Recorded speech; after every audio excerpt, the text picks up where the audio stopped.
Today, we want to take you along as we use your donation to help the victims of the floods in North Sumatra.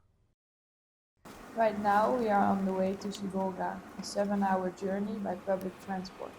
We left at 11 p.m. It was heavy ride. Along the way, you could already see the damage the flood had caused. Entire areas were clearly affected. Crazy, yeah? On the bus, we met a woman. Who told us like her village was one of the hardest hit. She said they had barely received any help so far. Around 6 in the morning, we arrived and met the leader of Basarnas, the Indonesian search and rescue team. His job is to rescue people during disaster like this. During the floods, he spent like days searching for survivors and helping wherever he could. Sadly, he also found many victims. They found 5 people. He took us to a place close to his home. There used to be several houses here and even a car wash. This is where he found 5 people who didn't survive. 4 of them were found together in one place, and one much further away. At first, no one believed the water could have carried someone that far.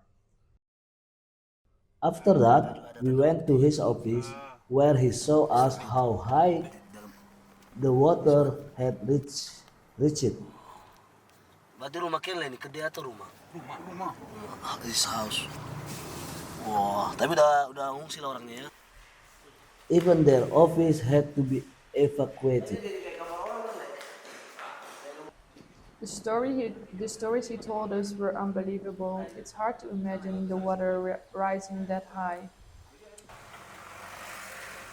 After hearing his story, we start preparing the supplies.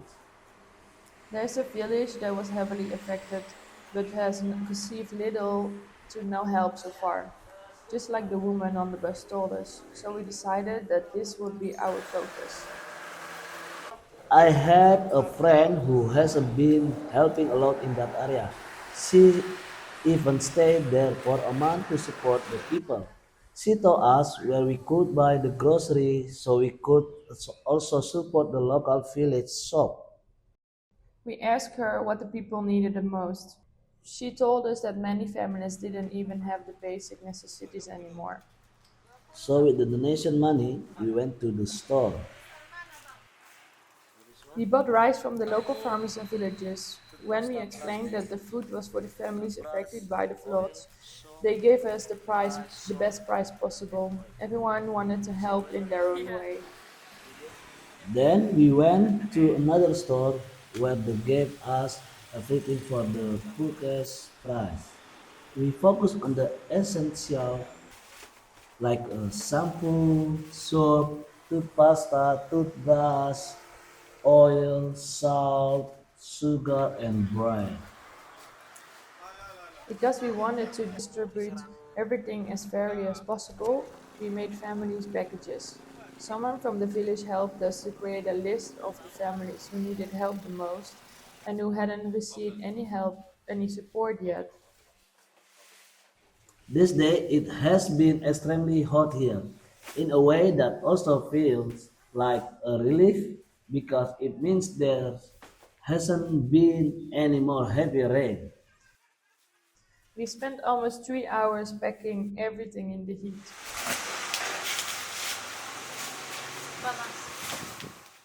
After that, we left for the village. A friend of the rescue worker came with us. He's also from that village.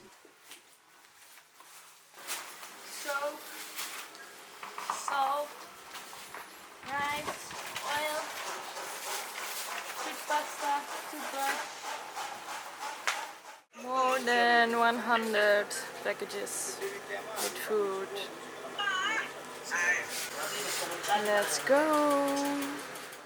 It was incredible to see how many people want to help. On the way there, we passed many places where the floods had destroyed everything. Trees had been pulled down and the damage was everywhere.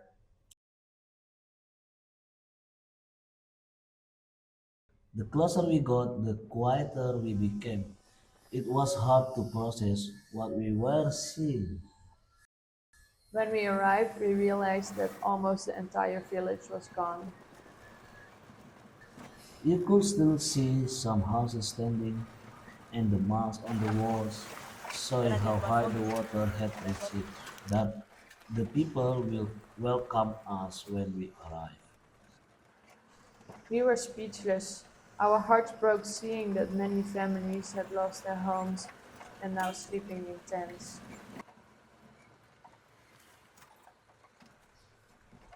There are volunteers here helping with cooking and rebuilding house. Luckily, it is dry now, so they can continue working. But unfortunately, this village has received very little help so far.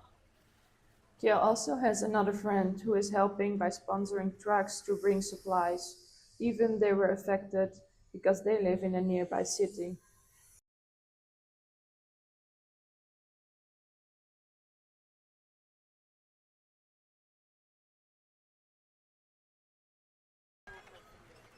We gathered everyone at one location so we could safely distribute the first bags.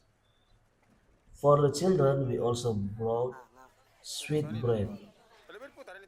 We were grateful that the village had made a list of families.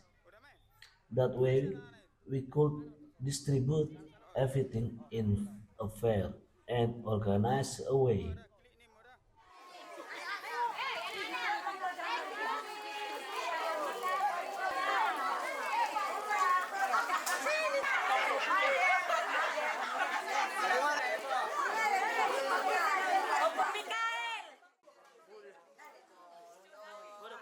We spoke with many families and heard heartbreaking stories. Filming this sometimes feels wrong, but we want to show you what your donation have made possible. We truly appreciate how supportive and generous you all have been.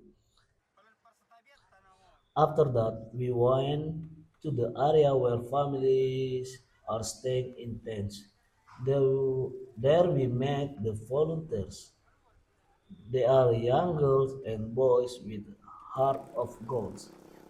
Every evening they cook for all the families sleeping there. We have no words for their dedication. While we are recording this, we heard that there have been new floods again. We were happy that it didn't rain for a while, but unfortunately, it has started again. We know this help is not enough. You always wish you could do more, but we want to thank you from the bottom of our hearts for all your support. The GoFundMe will remain open for anyone who still wants to help support these families. How was it there? Holy shit. Wait, so sad. I listen. Yo, it's not enough. Just wanna cry really hard. Yeah, I listen. Some grandma coming, right? But need your help, guys. Yeah. Please. They ask if we can come back. Please, please. But